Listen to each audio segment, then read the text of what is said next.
Thank you for joining me. I'm Joe O'Connor, Editor-in-Chief for Explore Big Sky newspaper in Big Sky, Montana. It's Monday, February 28th, 2022. Last Thursday, February 24th, Russia invaded Ukraine in what has been Moscow's most extensive attack on a European state since World War II. Ukraine is outmanned and outgunned. It has approximately 200,000 military personnel to Russia's 900,000. In 2020, Ukraine allocated $4.3 billion to military spending, 1/10 of what Russia spent. You've seen the news coverage, the devastating photos, and the international response. Tonight, we're bringing you on the ground in Ukraine, where one young mayor is trying to sort out the madness of war and protect the citizens of his small town in the western part of the country. Kopachinci, with a population of 6,500, is about twice the size of Big Sky and is located just east of the Carpathian Mountains. 30-year-old Bogdan Kelichavyi is its mayor. Bogdan, thank you for your time today. Thank you for inviting me over, Joe. Yeah. So currently it is 3 p.m. Mountain Standard Time here in Montana. What time is it in Ukraine? It's already 0:30. How do you call it? Like 12:30 a.m. 12:30. And so you're nine hours ahead. And this was the time you suggested was later in the evening for you. Why is that? It's less intense because during the day we are organizing a lot of processes because we are building our small defense unit, and we are also organizing different like food supply, we're hosting refugees, and it takes like a lot of attention and a lot of concentration. And in the evening we're just having a night watch, so our defense unit is watching the town, and I'm also mayor of the town and 11 more villages around it. So we're watching all of this area and reporting it to our office, and the office is also like 24/7 watch. So now it's much easier to talk and to be focused on one thing. Got it. I imagine you have not been able to sleep much. Yeah, like even if you get a chance to sleep and there is no like sirens, like the air alarm, you still get up because a lot of thinking in your mind, like because you simply cannot sleep long. It's just there are so many things that you're worried about and a lot of processes that you're handling. Well, I think you're doing well, all things considered. What is your greatest concern right now? It's just like, I'm still focused on developing this town. I came back like from abroad. I was studying in Europe. I was also living in Canada. And then like my wife and I decided to come back and focus on Ukraine and this town. And for me as a young professional, one of the biggest concerns is still like that we cannot like we had to put on hold many things in terms of developing the town, but at another hand, it shouldn't be like that, because we should be concerned of our lives and of our safety and of our people.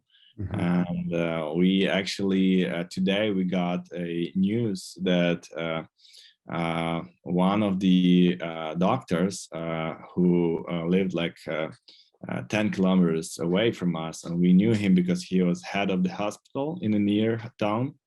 He died today, actually, trying to save people.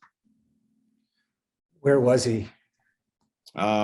He was in Kiev, and like one of the buildings distracted. As far as I know, this is like this is not like official information, but this is what the relatives got, because that's what because we are living so close and everybody knows each other. So the building fell on him, like part of the building, and that's how he died probably. I'm sorry to hear that. Yeah, that's okay. Well, certainly Kyiv is seeing its share of action and the Russian attack right now. But in your town, in Kopachinsi, you aren't seeing specific attacks. Is that right? But you are receiving air raid warnings.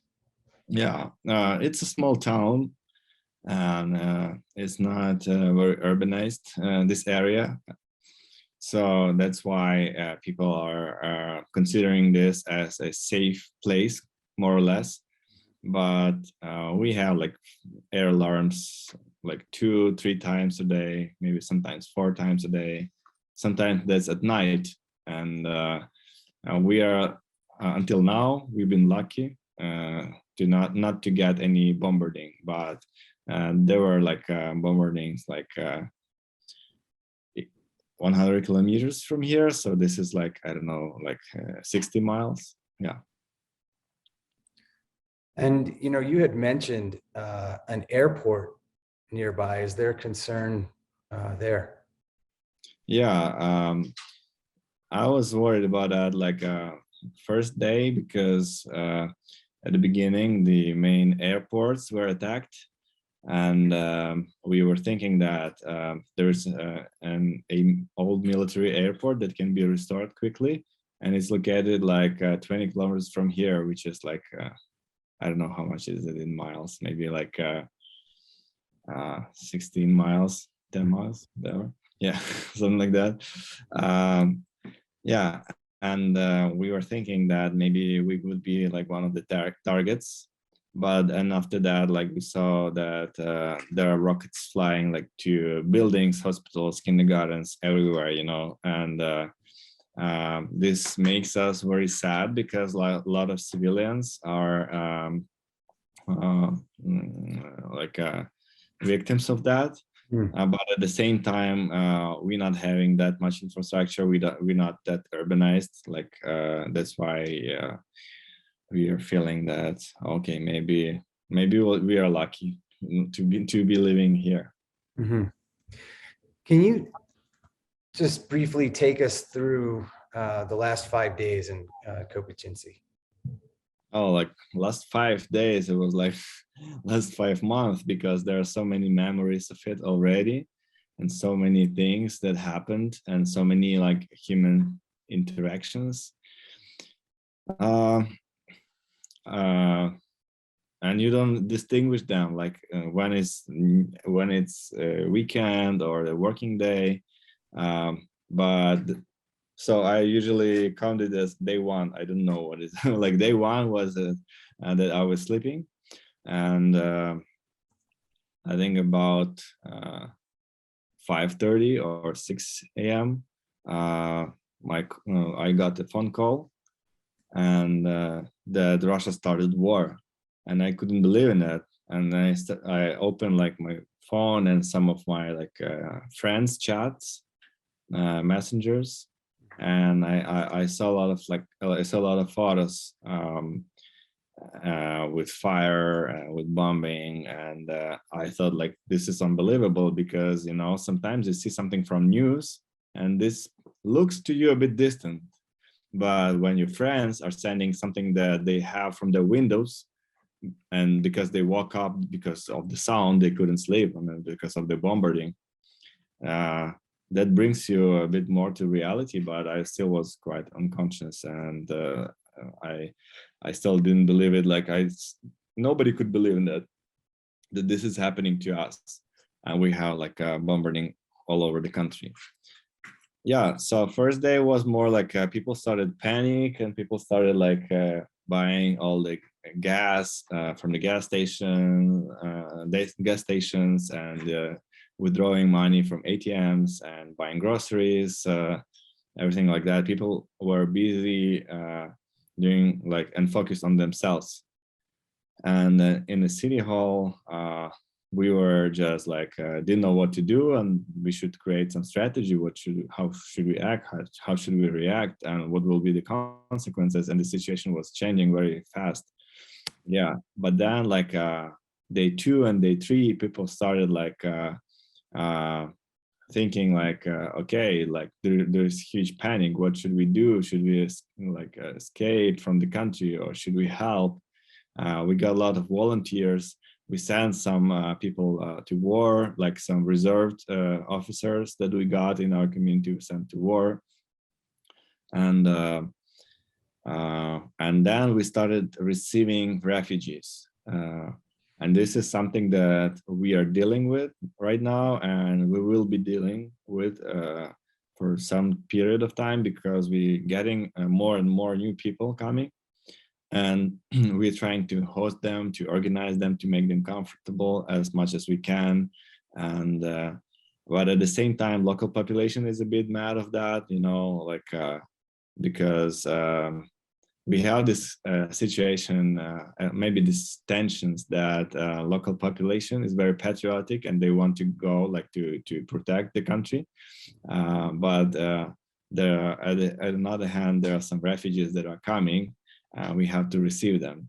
But this is a moment when we have to unite again and learn how to live one with another, and just like become like partners, because we are like in one country and we are same nation. Mm-hmm. But this is something very unusual, you know. It's like you see like twice more people on streets than you usually have, and yeah. Wow. It's unusual. Yeah. I want to come back to the refugee crisis here in a second, but you know, Bogdan, you're the mayor of Kopchinci at 30 years old. It's your first year on the job. What are the citizens of your town most concerned about? The situation is changing, I feel. We have like, you know, it looks like, you know, there is some, there's this situation when the local government is not giving enough information, and this creates like some kind of worries from local people when you don't post anything like for a long period of time. So here right now, if it's like, if you don't post anything in 1 hour, people are getting like so stressed. And people need information, and you just have to inform them a lot. And they have so many concerns. They are like starting like from like a lot of future plans were broken, or at least put on hold, and so there is some uncertainty. We also think that people can just get used to it, like the international community can just get used to it, that will be just left abandoned. And yeah, what else? Yeah, the security. People don't want to die in war, you know, and people don't want to get their house to be attacked because like if you see the troops coming, okay, it's more or less like you can face them, you can understand, like you can fight with them with your local defense volunteers. But if these are rockets flying and targeting your place, like your cities, your houses, this is something that you cannot make influence on. You cannot change it anyhow, and this creates the situation even like more uncertain, and people that's why are more like maybe stressed about that. Yeah, that's incredibly stressful. I mean, I can't think of anything more stressful. But at the same time, people are united very much. Like I've never seen my community that united. Everybody is friends now. Like even the opposition, coalition, everybody, you know, like nobody cares about that anymore. And everybody is just like focusing on how to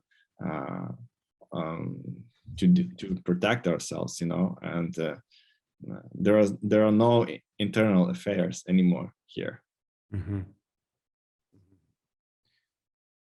Yeah, that's incredibly intense. the resolve. What are you most surprised about in terms of the resolve of the Ukrainian people? Mm, yeah, the unity. Um, you know, since Ukraine is a free country, and since we have like a free, like when Ukraine was part of Soviet time, Soviet Union, and a bit after that, this was like a bit like an isolated country, an isolated area. And now like we having free access to any country in Europe. And because of that, I was feeling like a lot of like some people are leaving the country, and maybe that's because we're doing something wrong, you know. Maybe you should like build better institutions. Maybe you should like, yeah, just improve it. And maybe some people choose other countries better than this one. But now it's like it looks like if the world will be over, Ukraine will be alive as never before, and people will love this country as never before. Because as I see every day, like I see, like every minute, I can see a person coming to my city hall or texting me, or like just volunteering and asking like, can I help you with something? Can I help this community with something? Oh, I have this idea. I can do this, and please register me for the self-defense unit. You know, it looks like everybody is now so involved, and I've never seen, and I've never imagined this kind of unity in this local society. Well, sure. You grew up in a free Ukraine. You were educated in a free Ukraine. Is that why what feeds your determination to battle back and keep it free? For sure. Even when Ukraine was not 100% free, when it was like one of the republics of the Soviet Union, we still had our identity, and we have our history, and we have our mentality, which is different. Now, when we got like, we've been free for 30 years, and I was actually born when Ukraine was just got its independence. We were building our country, and of course, maybe we didn't know how to do it properly. Maybe there is no handbook for it, you know. Maybe there are some obstacles, maybe yeah, but this is a free choice of free people, and looks like we're doing well. Looks like we are improving, and it looks like this country has potential, and that's what I'm believing. And my wife and I, as I mentioned before, we decided to come back here, and yeah, that's why we're fighting back, and that's why we are so organized now. And we forgot everything, all our like internal problems, all our like tensions inside the country. We just want to restore the order. We just want to restore our freedom, and then move on, and then just like be a normal civilized nation and part of the global world. And maybe not everybody was noticing it before. Maybe like from different corner of the world, it would look like, oh, Ukraine is somewhere near Russia, but it was never like that.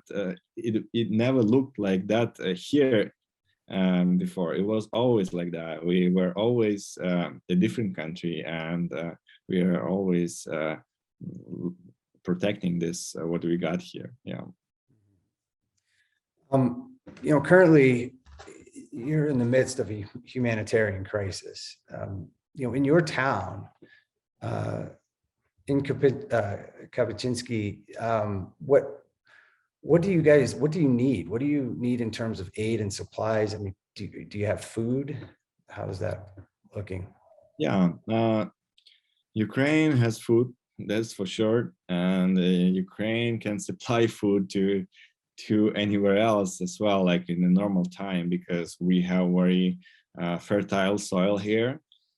Basically everything grows here, so it's not a big problem for us here, like in terms of agricultural development, and yeah, but we just need to, if it would be possible, we would need to protect our sky, and because okay, like we can deal with tanks, we can deal with troops, like it's at least like you can like do something to that, but we don't do anything with rockets, and we just receive them, you know. And that's why, like in terms of supplies, in terms of any like international aid, this would be very helpful for that. And from these minor things, we are organizing our local defense units, and we are still like lacking of life vests. Maybe we are also like thinking about night vision devices, but this is something that we will get for sure. It's like everybody is so focused on that, and everybody wants to help us now. And I mean, our own people who are like in Poland, or usually it works like we have some Ukrainians in Poland, and we have Ukrainians all over the world, and they send what we got to Poland, and then thinking about how to take it, like to cross the border with it. So these are very minor things. I think this will solve, but the main thing is the please help us close the sky, and we will manage everything else. You know, we were talking a couple of days ago. You play soccer. You recently started a basketball league. You know, I'd like you to paint us a picture. What's the town of Kopachinci like? Mm-hmm. Yeah, it's a small town. I was born here because it has a hospital that serves like other towns around. And my parents are doctors. And when you finish your medical school, you are sent to somewhere. Like so my parents were sent here. And that's how like I was born, probably. And I think it's a very safe town. It's I really enjoyed my childhood. I think it was like very free. I see I cannot like I see people like growing, like kids growing in bigger cities, and I see this concern when parents are like oh, it's like there are some strangers, don't talk to strangers. It's not the case here. Like the whole town, when you're small, it's your playground, and all the strangers are actually watching you to help you, because they are like some neighbors, they are like somebody who knows your parents or your friends. Yeah. But I liked sport, I like different I liked art here, but when you finish the school, I was actually a president of my school, but when you finish the school, you have to go somewhere to the university, but because there is no university here. Yeah, so I went to another city in Ukraine, and I did my bachelor's, and then I went like to Europe and so on and so forth. But then after some period of time of education and working as a professional in international help of cities development, I came back here. I won the elections. And also my town is very sport oriented, and it's a bit religious as any like small town. So the typical Sunday for my neighbors would look like, at least in my area where I'm living, is that they would go to church in the morning, and then after church, all the men, they go to play soccer. They have a little like ground here for soccer. And those who can play, they play soccer, but those who cannot play, they prepare like potatoes, some meat, maybe they have like a little lake with fish. So by the time we finish playing, we would have a little picnic, and yeah, with all the neighborhood, and we would have some, I don't know, good time, and then go back and then like travel somewhere around. Yeah, so this is a typical Sunday for local people here. Of course, like we are having a bit different time because we have friends all over. We are hosting a lot of friends. There is Yeah, a forest around. We have like bicycles, like just a normal kind of activities that you can do in any small town outside the city. yeah, that sounds similar in some ways to small town Montana. You mentioned there's a number of hunters there as well. Yeah, yeah. We have hunters, and actually now I feel the value of, I see the value of them because at least they have some weapons. In Right. Ukraine, it's not. I don't know. I heard that in United States, it's more like popular uh, to have weapons, to have a gun. But here, it's not the case unless you are unless you're a hunter. So now we rely on hunters very much, and we try to split our units. So there would be at least 1 or 2 or 3 hunters, in a group of 10, because we don't have any like military weapons now, so far here.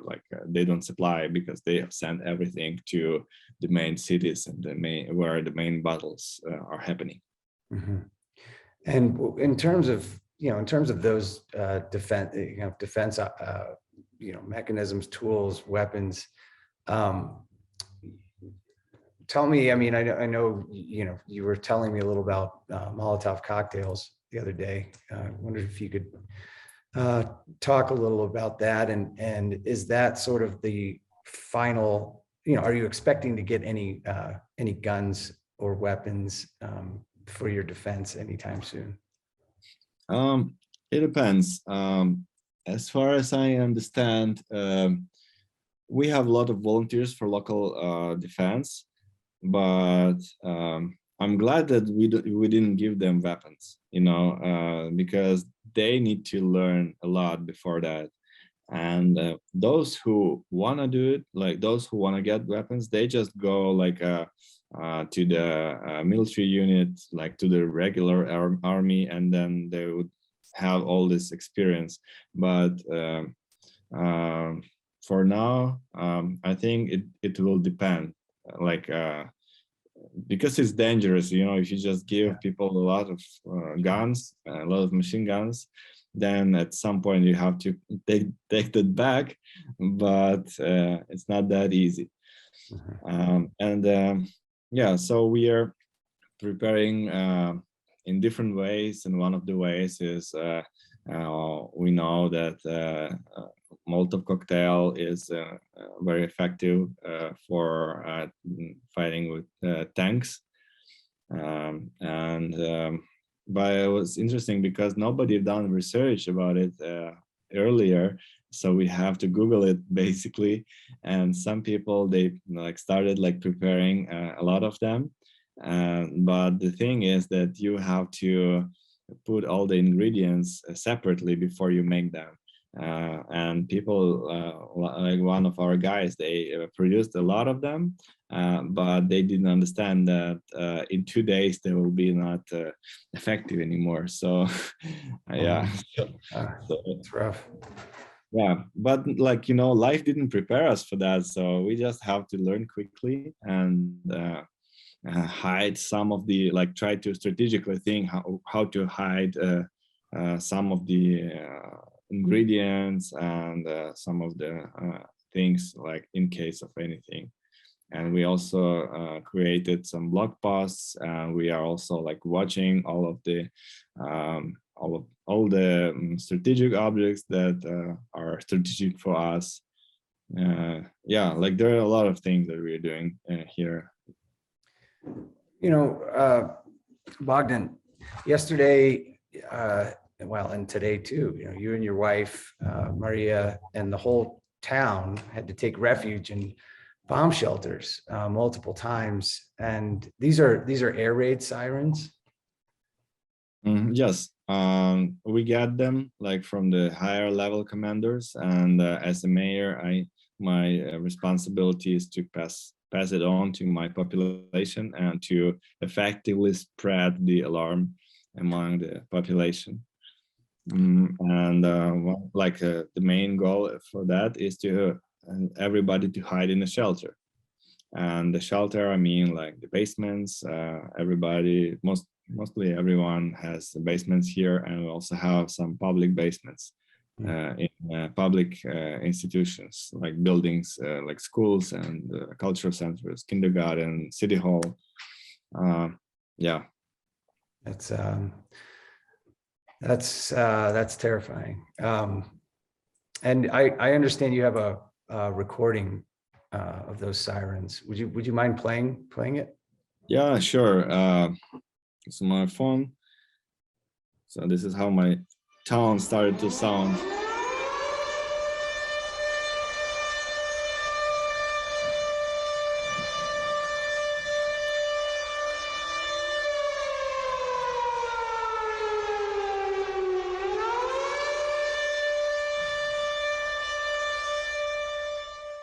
And this can play like for 1 hour, for 30 minutes. The longest it was like 2 hours and 30 minutes, I guess.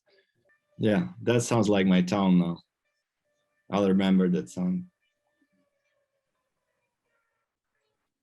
Wow, that is so intense. I hope. It reminds me movies from Chernobyl. Right, which is there. Yeah. And actually, Russians, they also, at some point, they took Chernobyl, the nuclear power plant. Mm-hmm. That's what I have a friend who's working there, but she was not on her shift. Oh, really? Yeah, she's she's a scientist, and she's specialized in nuclear. I don't know how to call it, but everything related to this nuclear energy and yeah. Gotcha. Earlier, and I wanted to come back to this, you mentioned refugees fleeing the capital of Kyiv. You actually have a family staying with you right now. Yeah, everybody has a family, and some people have a couple of guests, and yeah. So we also hosting 5 people here as well, and my parents, they also have a house, so they're hosting 2 families there, and pretty much everybody is hosting somebody. We also have like public places, like we redesigned our kindergarten as a shelter as well, as a little hostel, right? I see. One of the gentlemen staying with you, you actually met during one of the air raid sirens when you were seeking shelter. Is that right? Yeah, we have very different people, and some of them are very bright, and I'm so surprised that we receiving not just like refugees, but very talented and very nice people that we can be friends with, and I'm sure that these circumstances are helping with that. Yeah, and what Ali in particular, he's a surgeon from Kyiv, and did you say he's doing some work with the hospital? Yeah, he came here and he said that he is a surgeon, and here in Ukraine, the hospitals, they belong to towns. So I'm a manager of my hospital as well, and we are. I know that we are lacking of a surgeon, and I told him like, hey, like if you want, and he said, yeah, sure, I can do it. I really would like to, and after trying, like after visiting the hospital once, I just dropped him there once, and now he has like this shuttle to the hospital. He's on call. He's done like 3 surgeries already, like in 2 days, and Wow. I'm very proud of him, and I get very nice responses and feedbacks from the hospital staff. That's great. That's great to hear that he's able to pitch in, where he can. And to be clear, those surgeries were not related to conflict per se. No, so we are in the western part of Ukraine. The goal for this for the hospital is to